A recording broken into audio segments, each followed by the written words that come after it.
Now, boys and girls, what we have here today is what we're going to call the knife show. I've had a few questions regarding knives, because apparently people don't know. I'm not an expert chef, I'm not an expert knifesman, but I do know a little bit. I'm going to share that with you. This is a few knives that you will see, and a couple of tools that you will see and should have in your kitchen. They all come in handy, and they're all good for different things. And I'm going to show you a few quick examples on how to do a few things, thus the vegetables. Okay, first starting here at the left, this is a potato peeler. Now, it's actually a little different than what you're used to. It's metal, it's sturdy, it's got a good sharp blade on it.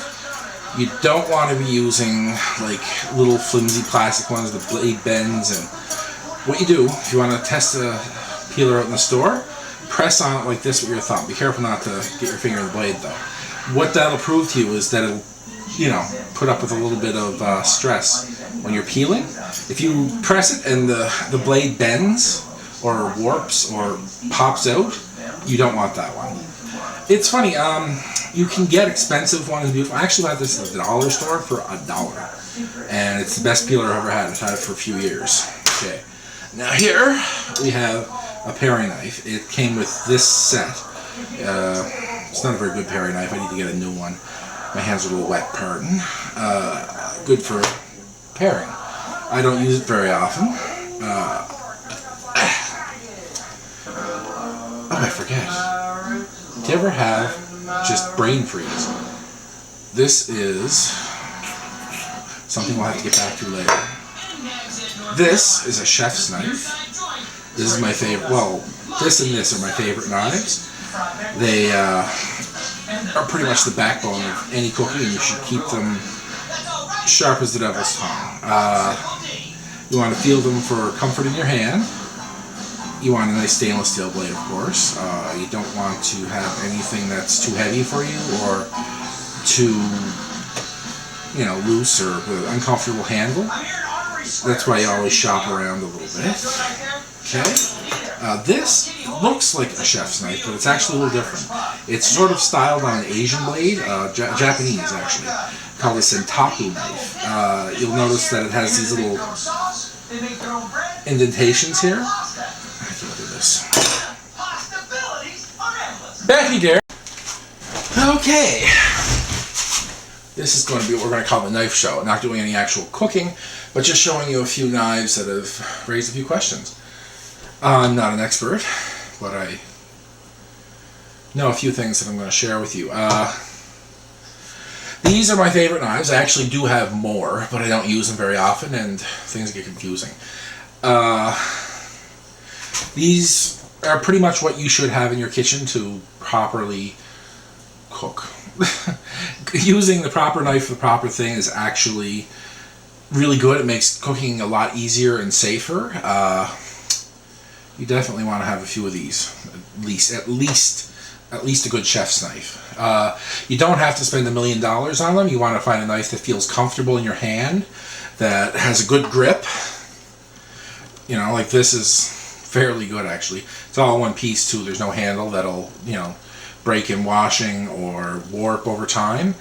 You want to find a blade that's nice and strong. You don't want any cheap wobbly thing, because they can very easily flex and take your finger off. You want to keep it sharp, because a dull knife is the quickest way to have an accident, because you have to use a lot of pressure, and with a lot of pressure you have to, run the risk of it flipping up and just cutting your head off or something. Anyway, now from left to right, these are what I like. This is a peeler. It is a nice heavy metal peeler with a good blade. If you're ever in the store and you want to test if it's a good blade, you just sort of press against it like this. If the blade wobbles or presses in too far, it's not going to stand up to the tortures of peeling vegetables, especially some of the root vegetables like turnips and whatnot. This one was actually remarkably cheap. I got it at the dollar store for $1. Probably fell off a truck somewhere, but I'm okay with that. It's got a good handle. You want something that's comfortable in your hand, good strong blade, nice and sharp. Okay? always good to have. If you find a good one that's nice and cheap like I did, I actually bought a couple of those. Now this is a paring knife. If you ever need to do like little fiddling work like this, or just little tiny little things, that's what you would use this, you know, for paring stuff, strangely enough. Okay, this is a utility knife. If you'll notice, the blade is very pointed.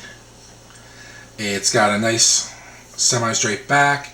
You know, the base isn't very big. It's for just utility, basically. Anytime you need to get in there with a little sharp blade, or if you need to poke into something, or just anything like that.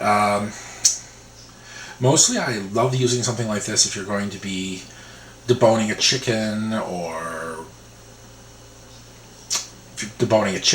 or anything like that like has like a lot of little work, because a chef knife, I find that's too large and too unwieldy to get in and do the big thing. A chef's knife is sort of like the big bulldozer of the kitchen. Okay, now this is my chef's knife. Like I say, it's a good weight, good balance, feels good in your hand. You don't have to spend $1 million on one, but it's good to have a really nice chef's knife for your kitchen. It'll make cooking so much easier for you. It will make it safer and faster. So you should definitely invest in a good chef's knife. Now this one is actually just a personal favorite of mine. A lot of people don't have one. You'll notice it's in horrible shape.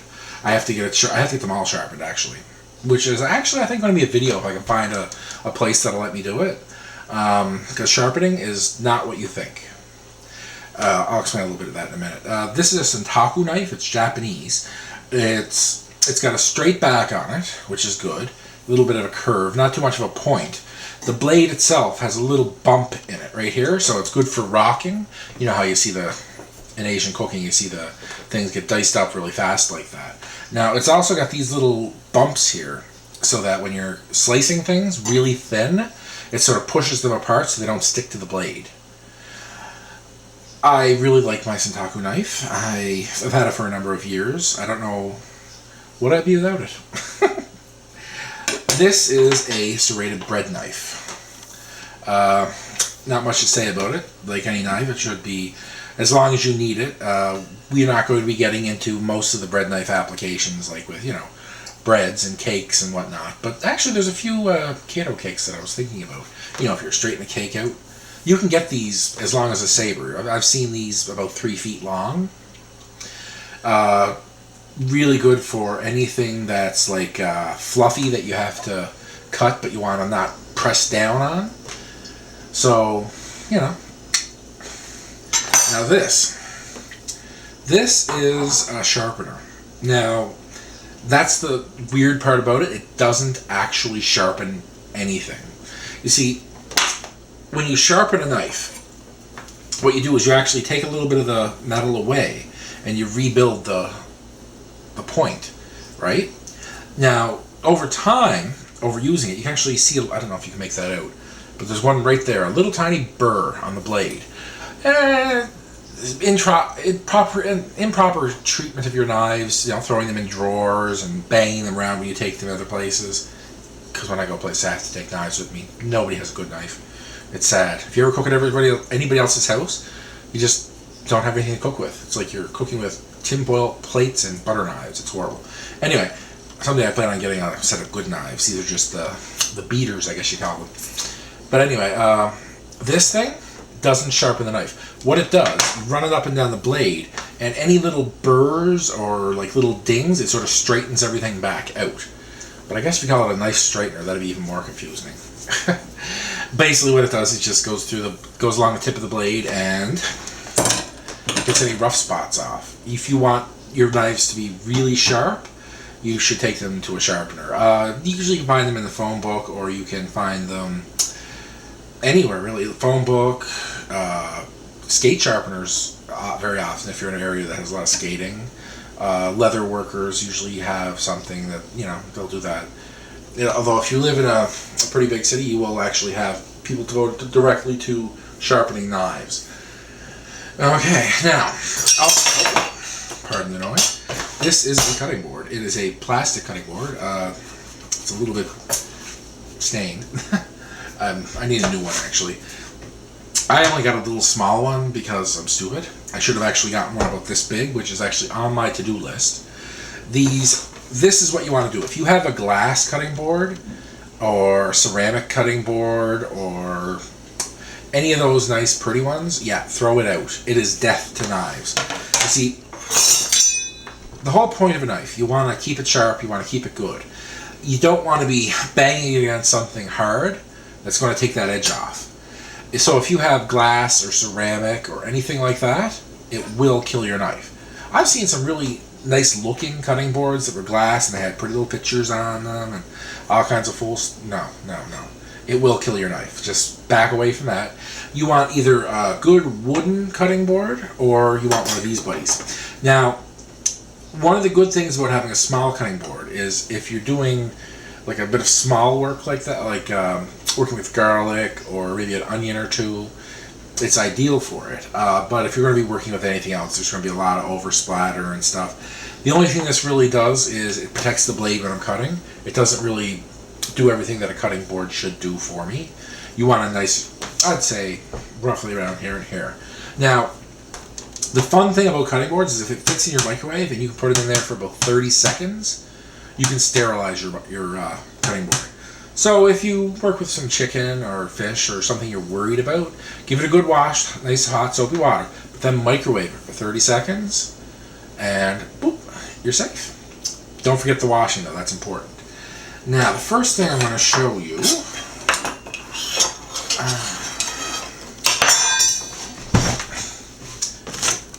just grab an onion here. The first thing I'm going to show you is some cutting techniques. At least all my portable knives have been like this.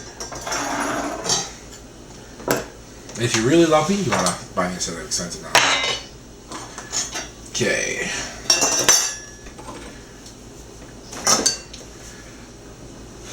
What I'm going to do is I'm going to cut this up for you. Are you excited? It's an onion. Woo-hoo. Okay, first off, when we're holding a knife, we actually pinch it right here. This is right here where it's weighted. And you pinch it, right, with your thumb and forefinger, and you wrap your fingers around like this. See? Because if you do it like this, like you're pointing like this, no, that you have no control over the blade at all. That's just like, no. You're trying to make the blade an extension of your whole hand, not just your finger. So when you do it like this, see, it sort of lines up with your arm. See? You don't want to hold it like this, because you don't have any control over it this way. And if you hold it like this, you have no control over it this way. And you don't want to cut your fingers off. That sucks. I've never done it myself, but I've seen it done. Now, with an onion, there's a few different ways to do it. Well, let's just get to work. We take off the top and the bottom. Oh, my poor knife. Needs a little bit of work, I said. Needs to be sharpened. Okay. And cut it in two. Now, just put that there. Peel off this part here. We're left with half an onion. Now, I'm just going to slice this to show you. Follow my fingers. What you do is you hold it like this. Like, see, like this, right? Almost like you're digging your nails in. Right, so you hold it like this, and you keep your fingers back. See, that way, see how your finger curves? The blade of the knife touches this part. Instead of going like this, like you go chop, chop, chop, chop, cut your fingers off, it goes like this and slides right off because there's sort of like a downward angle away from the knife. So it's like, you see? So we go like this.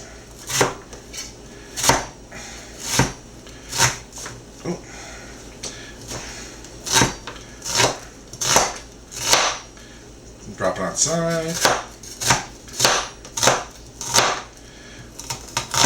See? That is how you do it. Not much to it, really. You just want to make sure to keep your fingers out of the way, and you want to make sure that the knife is held properly. Now, if you're going to be doing a quick dice, dicing an onion is actually just as quick as slicing an onion. A lot of people have trouble with it, and they're there for hours cutting little things. Nuh-uh.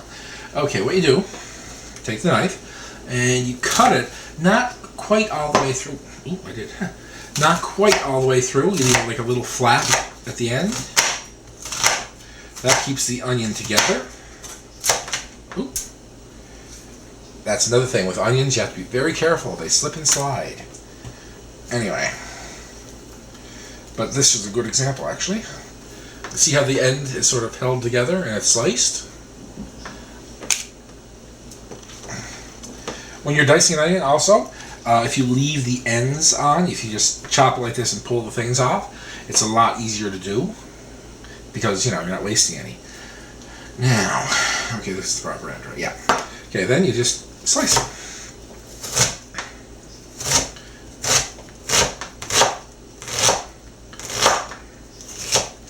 See, and that way you get a nice diced onion.